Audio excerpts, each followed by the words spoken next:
Deputy Speaker. International education is an Australian industry success story of the last 2 decades. Since the opening of Australian institutions to international students in the 1980s, the education sector has innovated their business models and leveraged their strengths and reputations to grow Australia's higher education sector into our largest non-mining export industry and our 4th biggest export earner. This is a huge achievement. International education provides value first and foremost through the fees that are paid to our universities. For universities, these fees that the international students pay allow an important cross-subsidisation that helps our universities deliver comparatively affordable education to Australian students.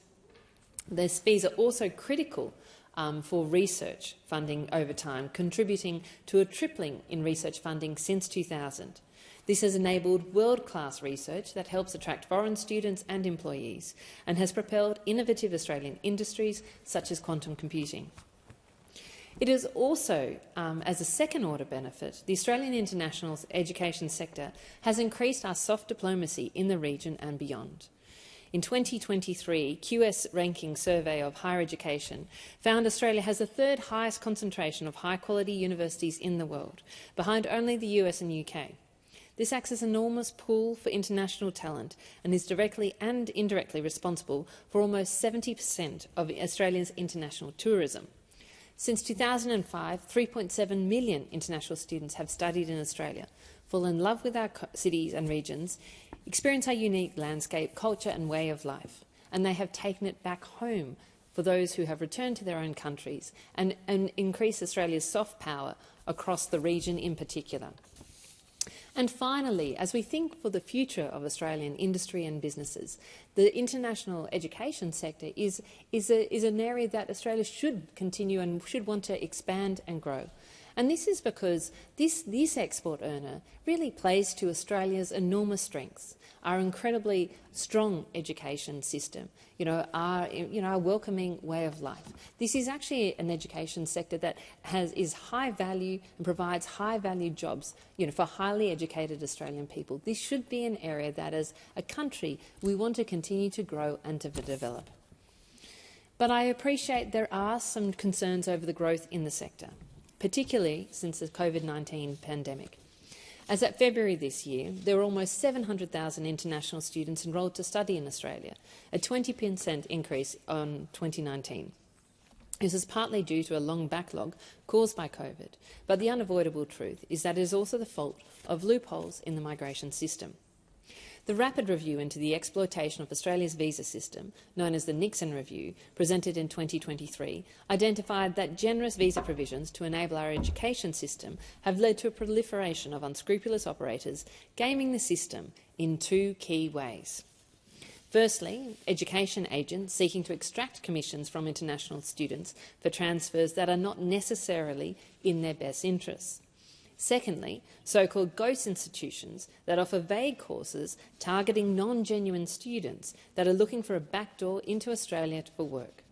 While not exclusively, the majority of these practices and behaviours are accounted for in the vocational sector. These operators do not reflect the whole sector, but they represent a significant enough share of the sector to be a danger to the integrity and reputation of Australia's international education sector. The Nixon Review, as well as last year's migration strategy, suggested significant crackdowns on these operations. But unless you were a student or an education policy wonk, many of these various reviews into the system went unnoticed. These concerns have found new life more recently because of the impact of the education system has had on net overseas migration, and particularly rental affordability. Well, the Grand Institute estimates that for every 100,000 unanticipated migrants that come to Australia, rents rise approximately 1%. And feeling the pressure, the government is seeking to kill 2 birds, cleaning up the sector while implementing a speedy cut to the net overseas migration. Unfortunately, students are the lowest hanging fruit. Half of this bill is quite sensible and goes to some of the major concerns and subsequent recommendations of the Nixon and migration reviews. This includes introducing increased transparency over agent commissions and associations to providers, as well as stricter requirements on providers to demonstrate genuineness. Parts 7 to 8, however, are problematic. problematic in the powers delegated to the Minister of Education to impose hard caps on courses as well as providers, and potential penalties imposed for exceeding these caps. While I understand the concerns with the migration, international students and education institutions are not to blame for our housing crisis, despite the rhetoric surrounding this bill. Instead, it is decades of inaction from coalition and Labor governments at all levels of government in state, federal and local governments to put forth adequate housing policies to provide for future generations. They have been missing in action, and we have now a housing crisis. But now that we're in this mess, the government would risk causing irreparable damage to the education sector. Meanwhile, the coalition seems to be broadly supportive. If not disappointed, it doesn't go further.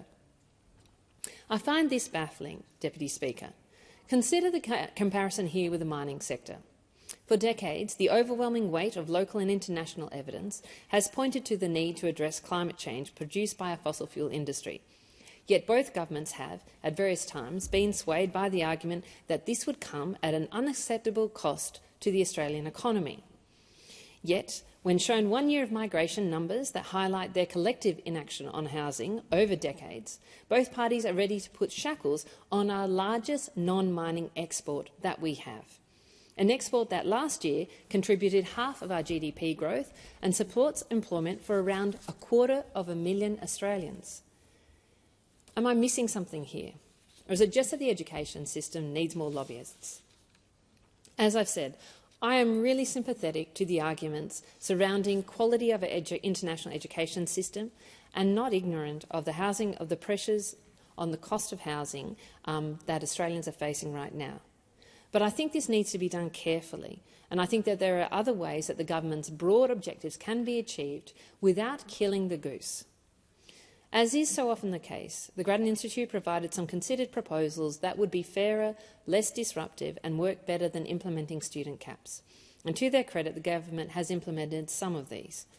Raising the student fee from $710 to $2,500 would raise an additional $1 billion a year, enough to fund the government's crisis accommodation measures for women and children experiencing domestic violence outlined in this year's budget. The government's increase to $1,600, which came into effect this week, will discourage some students from participating in low-value programs. Additionally, the government introduced a genuine student test and lifted English language requirements, as well as cracking down on visa hopping for those who've completed their studies.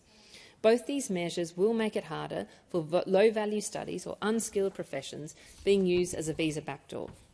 Restrictions in visa hopping alone is expected to lower the number of international students and graduates by around 140,000 students by 2030. But the problem with these measures is that they wouldn't necessarily work fast enough for the government.